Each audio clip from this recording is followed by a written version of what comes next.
እውነት ነው የምላችሁ። ልባችሁ ሲጨነቅ ወይም ስትቸገሩም የተለያዩ ነገሮች ሲያጋጥሟችሁ ቁርአን ከቀረባችሁ እኔ ከምላችሁ በላይ እውነት በቃ ችግራችሁ ሁሉ ነው የሚቀልላችሁ። ሀታ ችግራችሁ ራሱ ባይቀረፍላችሁ ያለባችሁ ሀሳብ ሁሉ ከላይታችሁ ላይ የሆነ እንደተነሳ ነው የምታስቡት። እና እኔ ብዙ ጊዜ አንዳንዴ ሲከፋኝ ወይም ሰዎች የሆነ ነገር ሲበድሉኝ ሱረቱል ዩሱፍ በጣም ነው የምሰማው። ምክንያቱም የገዛ ወንድሞቹ ጉድጓድ ውስጥ እንደዛ ጥለውት ሲሄዱ አላህ ሱብሃነሁ ወተዓላ ደግሞ እሱ እግር ላይ እንዲመጡና ከሱ እቃ ወይም ምግብን እንዲሸምቱ አድርጓቸዋል። ስለዚህ አላህ ሱብሃነሁ ወተዓላ ማንንም አይበድልም። ያ ነገር ራሱ ብትበደሉ ትዕግስት ካደረጋችሁ በጣም ጥሩ ነገር እንደምታገኙ፣ አንዳንዴ ደግሞ በግራም በቀኝ ጥፊ ስንመታ ከዛ የተሻለ ነገር አላህ ይዞ እንደሆነ የምናውቀው ስንቶቻችን ነን። አሰላሙ አለይኩም ወራህመቱላሂ ወበረካቱ። እና የተከበራችሁ የቻናሌ ቤተሰቦች እንዴት ናችሁ? በሀገር ውስጥም ከሀገሮችም ያላችሁ ፋሚሊዎቼ ሁላችሁንም ሰላም ብያለሁ ማለት ነው። እኔ አሁን የምነግራችሁ በጣም የሚገርም ነገር ነው። ከሚያጋጥሟቸው ችግሮች ጋር አንዳንድ ነገሮችን አያይዤ አብራራችኋል ማለት ነው። እንግዲህ ቪዲዮውን ከመጀመራችሁ በፊት እንደተለመደው ላይክ እና ሰብስክራይብ፣ ሼር፣ ኮሜንት ማድረጋችሁን አትርሱ እያልኩኝ ወደ ቪዲዮ ቀጥታ ሄዳለሁ ማለት ነው። አንዳንዴ ብዙ ጊዜ እናስባለን፣ እናወጣለን፣ እናወርዳለን እና ከማሰባችን የተነሳ እንደውም ብዙ ጊዜ ምን እንደሚያጋጥመኝ ልንገራችሁ። በጣም ከሚያስቡና ስትሬስ ከሚገቡ ሰዎች መካከል አንዷ ነኝ፣ ወይም ሴቶች መካከል አንዷ ነኝ ማለት እችላለሁ። እና ከማሰብ እየተነሳ ማለት ነው እዚህ ጋር ደንደስ የሚባለው ነገር አለ፣ እሱ ጋር ማለት ነው በጣም ያቃጥለኛል። ከላይ አንጎላችን እንኳን ምን የሚባሉት 3 አንጎል ክፍሎች ምናምን ምንም የተማራችሁ ሁላችንም ተምረናል እናውቃለን ማለት ነው። ከነዛ መካከል መካከል አካባቢ ወይም ወደ ታች አካባቢ ከጭንቅላታችን ከመሀል ታች አካባቢ በጣም ወጥሮ ይዘኝና ያቃጥለኛል። የሚገርማችሁ ነገር በጣም ስትሬስ ስትሆኑ አይጣልን። እውነቴን አንዳንዴ እኔ እንቅልፍ አልወስድ ሲል ምን አደርጋለሁ መሰላችሁ? 3 ወይም 2 ባናዶል ወስጄ እተኛለሁ። ባናዶል ወስጄ ከተኛው በኋላ ወላሂ ልሞት ልዳን አላውቀውም። ከዛ በሆነ አላርሙ የሚሆን ሰው ከቀሰቀሰ በኋላ ከተነሳ በኋላ ራሴን የማውቀውና ብዙዎቻችን ስትሬስ እንሆናለን። በተለይ በገንዘብ ጉዳይ ሊሆን ይችላል፣ በትዳር፣ በልጆች በጣም ፍሬያማ የሚባሉ ዱንያ ላይ የምናስባቸው ነገሮች ሊሆን ይችላሉ። ስለዚህ ሁሉም ከልኩ አያልፍም። ነገር ግን የሰው ልጅ ሆነን እህል እየበላን ውሃ እየጠጣን ቁመን እየተራመድን ማሰባችን አይቀርም። ግን ስናስብ ስንጨነቅ ስንቶቻችንን ልባችንን ረጋ አድርገን ወደ ራሳችን መለስ ብለን ቆም ብለን ቁርአንን የምንሰማው ቁርአንን የምናዳምጠው አንዳንድ አያዎች እኮ አሉ ለእኛ ሁሉም ሲጀመር ቁርአን ለእኛ ህይወታችን መመሪያችን ነው። ግን አንዳንድ አያዎች ደግሞ ልብ ብለን ካየናቸው ወይም ፎከስ ካደረግንባቸው በጣም የሚያስተምሩን ሶብርን የሚሰጡን ከሶብርን በላይ ምን ያህል የአላህን እዝነትና ርህራሄን አንድን ነገር አላህ ሱብሃነሁ ወተዓላ አያመጣብንም። ያንን ነገር የምንችለው ቢሆን እንጂ ወይም በዛ ነገር ላይ ሶብር አድርገን አላህ ከዛ የተሻለ ቢሰጠን እንጂ ስንቶቻችንን ግን ሶብር የምናደርገው? ስንቶቻችንን የሆነ ነገር ሲያጋጥመን የበፊቱን እያነሳን እይይ የምንለው ወይስ አላህ ዋይ ይሄን ነገር ያመጣህብኝ ለኸይር ነው፣ ከዚህ በላይ ደግሞ የሆነ በላ እንዳታመጣብኝ፣ ለሁሉም ነገር አልሐምዱሊላህ ላላደረክልኝም ብለን እስኪ ጠዋት ስንነሳ ስንቶቻችንን በጸሎት ወይም በዱዓ የምንነሳው? እውነቴን ነው። ጠዋት ስንነሳ ቀድሞ እኮ አማረን ነው የምንነሳው። ሙሉ ቀን የሚገጥመን ጠማማ ሰው፣ በቃ ሁሌ ሮሮ የሚያሰማ ሰው። ስንቶቻችንን ጓደኛችን ጋር ስንሄድ ወይም የምናውቀውም ሰው ሊሆን ይችላል የማናውቀውም ሰው ሊሆን ይችላል ስንሄድ ስንቶቻችንን በመልካም ነገር ሰላም ብለን የምንጀምረው? ወይስ የቤታችንን ገባና ይሄ ጎንሉብኝ እያለን የምናወራው ስንቶቻችንን? እኔ የምነግራችሁ ሁላለውም ይጨመራል ደግሞ ይጨመራል የሚባለው እኮ ለዚህ ነው። ስናመሰግን ይጨመርልናል፣ ስናማር ደግሞ በዛ ባማራን ነው ላይ ይጨመርልናል ማለት ነው። ስለዚህ እኔ እህቶቼ ምንድነው መክራችሁ? ስትሬስ አትሆኑ። ስትሬስ ከምትሆኑ እንደውም ሱረቱል ዩሱፍን ከፍታችሁ ስለ ዩሱፍ ታሪክ ቁርአን መጀመሪያ በደንብ ስሙና ከዛ በኋላ ስለ ዩሱፍ ታሪክ በደንብ እወቁ፣ በደንብ ተማሩ። እውነቴን ነው የምነግራችሁ በጣም ሶብር እንዲሰጣችሁ ያደርጋል።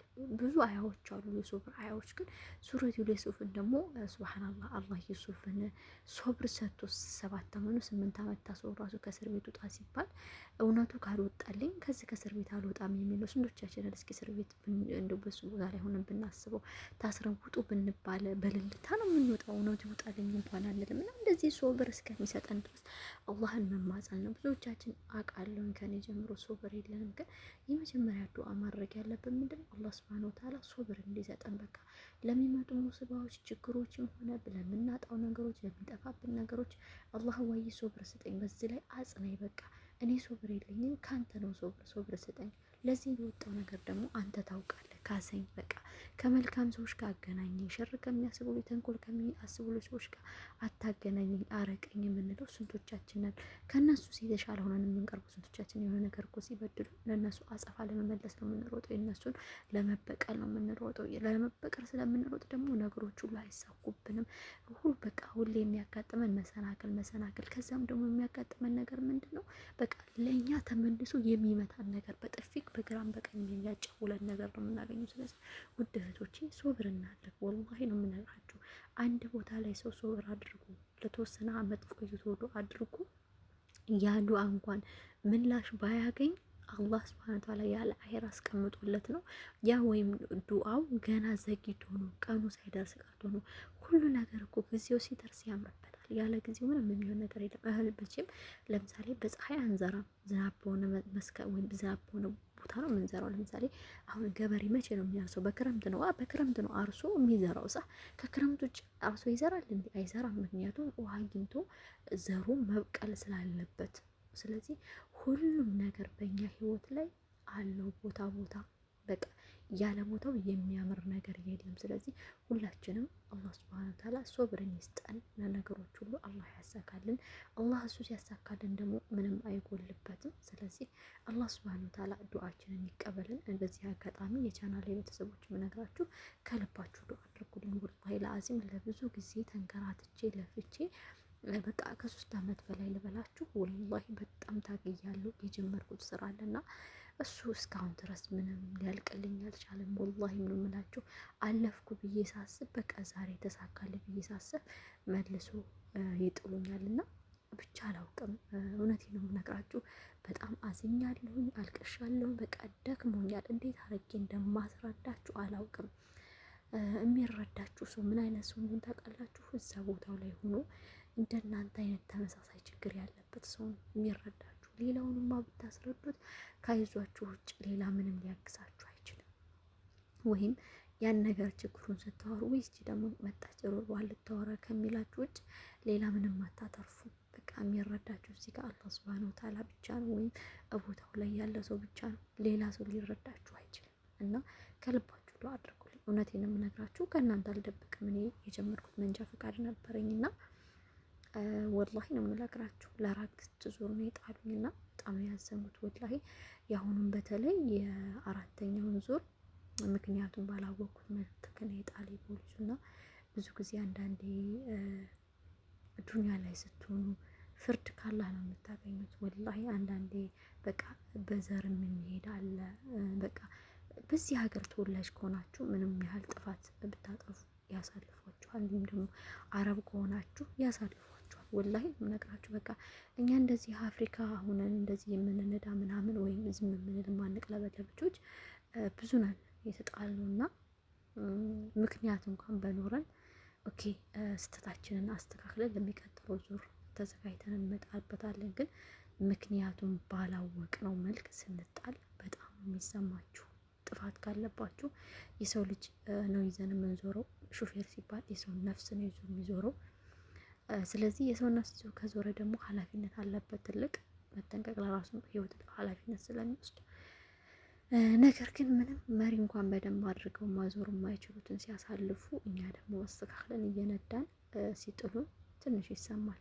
የዚህ ሀገር ተወላጅ አለመሆናችን ነው ወይ ብለን እንድናስብ ያደርገናል። በተለይ እድል ቢሰጥ መሰጠት ቢኖርበት ኑሮ ለእኛ ነበር። እኛ ቢያንስ የምንሰራው መዳብ ቤት ውስጥ ነው። ከመዳም ከሰጠችን ብር ቆጥበን ነው አጠራቅመን ነው መንጃ ፈቃድ ለማውጣት የምንሮጠው። ከዛም ሄደን ቤት ስራ ነው የሚጠብቀን። ስንመለስም ስራ ነው፣ ስንሄድም ስራ ነው የሚጠብቀን። እቺ ተሰራች እቺ ያልተሰራች እያን ድፍት እያን ትሬኒንግ እንኳን ስንሄድ ስንት ተጨናንቀን ነው ለ1 ሰዓት አመቻችተን የትራንስፖርት የምናጠዋል። እና እንደው ለኛ ቢታዘን ብዬ ነው የማስበው። አረብ በመኪናው ሂዶ ነው የሚመጣው። ከመጣም በኋላ ለሰራተኛ ይጣላል። ስራውን ሰራተኛ ነው ስራውን የሚሰራው እና መድሎ ባይደረግበት። ኦኬ እሺ እንደው ለኛ እንኳን እገዛ እንኳን ባይደረግ መድሎ ባይደረግበት በአረብ አንዳንዴ ልትሉ ትችላላችሁ፣ እንዴት በአረብ ሀገርም እንደዚህ ያለ እንዴ ምናምን ብላችሁ ልትሉ ትችላላችሁ። አለ የትኛውም ቦታ ላይ አላህን የማይፈራ ሰው ሞልቷል። አላህን የሚፈራ ደግሞ የእናንተን ሀቅ የማይፈልግ ሀቃችሁን ይሰጣችኋል። ነገር ግን የአላህ የሰውን ሀቅ የማይጠብቅ ሰው የትም ቦታ ላይ ብትሆኑ የእናንተን ሀቅ ሊያከብርላችሁ አይችልም። ምክንያቱም በብሔር በዜግነት በጎሳ የተከፋፈለ ነች ዓለም። እውነት በጣም ነው እኔ በጣም እንደውም እኔ እዚህ ሀገር ላይ ፍትህ አለ ብዬ የማስብበት ሀገር ነው እኛ ሀገር ነው። እንደውም መንጃ ፈቃድ እንኳን ማውጣት ስትፈልጉ 40 ሺህ ከሆነ 20 ሺህ ጨምራችሁ በ60 ሺህ ይሰጧችኋል። ምንም ትሬኒንግ ሳትሄዱ ኮምፒውተር ሳትፈተኑ። እዚህ ሀገር ግን ፍትህ አለ።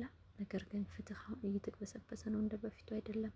እና መቼም ቪዲዮ የምትከታተሉ ካላችሁ ፍትህ ለሴቶች ሹፌሮች፣ ፍትህ ለሰራተኞች፣ በተለይ ሰራተኛ ሆኖ ለሚሰሩ ሹፌሮች፣ ፍትህ ለአፍሪካኖች እላለሁ። ፍትህን እኔ እቀበላለሁ፣ ምክንያቱም ፍትህን እንፈልጋለን። በቃ እኛ ተበድለናል። እውነቴን ነው የምነግራችሁ። እንደኔ ስንት ልጆች አሉ የሚያለቅሱ። ሮድ ቴስት ስንላችሁ እንዲህ ቀላል አይደለም። ኮምፒውተርና ፓርኪንግ ይሻላል። ኮምፒውተርና ፓርኪንግ ስትፈተኑ ኮምፒውተር በቃ ብቻችሁ ናችሁ፣ ራሳችሁን አይምሯችሁን ተማምናችሁ ነው የምትገቡት። ፓርኪንግም እንደዚሁ ራሳችሁ ብቻችሁን ነው የምትፈተኑት። በቃ ኮምፒውተር ነው የሚያችሁ፣ ካሜራ ነው የሚያችሁ። እዚህ ጋር ግን በሰው እጅ ነው ፍትህ ያለው። እናንተ ምን ያህል ርቀት ትጓዛላችሁ የሚለውን ስፒድ ሊሚታችሁን ኮንትሮል ካል የሚለውን ዲሬክሽን አዟዟራችሁን የሚለው አነሳስ አቋማማችሁን የሚል እሱ ሰውን ነው የሚያውቅባቸው። የሰው ልጅ ደግሞ እጃችን ሁሉ ቀኝ እጃችን አለጣጣችን አንዱ ከአንዱ ይበልጣል። የሰው ልጅ ማለት እንደዛ ነው። ስለዚህ ፕሊስ ፕሊስ ፕሊስ ፕሊስ ፖሊሶች ለሴት ሹፌሮች ፕሊስ ፍትህ ስጧቸው ነው የምለው። እንግዲህ ዱአ አድርጉልኝ እያልኩ ነው። እኔም በዚህ አጋጣሚ ለቻናል ቤተሰቦች ነግሬያችኋለሁ። ዱአ አድርጉልኝ ከልባችሁ። የፖሊሱን ልብ ይነግራላችሁ በሉ። እኔ መንዳት ችግር የለብኝም። አሁን ችግር ያለብኝ የመንጃ ፈቃድ ብቻ ነው። ስለዚህ ዱአ አድርጉልኝ እላችኋለሁ። ቪዲዮን ከመጀመራችሁ አሁንም ላይክ እና ሰብስክራይብ ሼር አድርጉልኝ፣ ለሌሎች እንዲደርስ ተባበሩኝ ነው የምላችሁ። አሰላሙ አለይኩም ወራህመቱላሂ ወበረካቱ።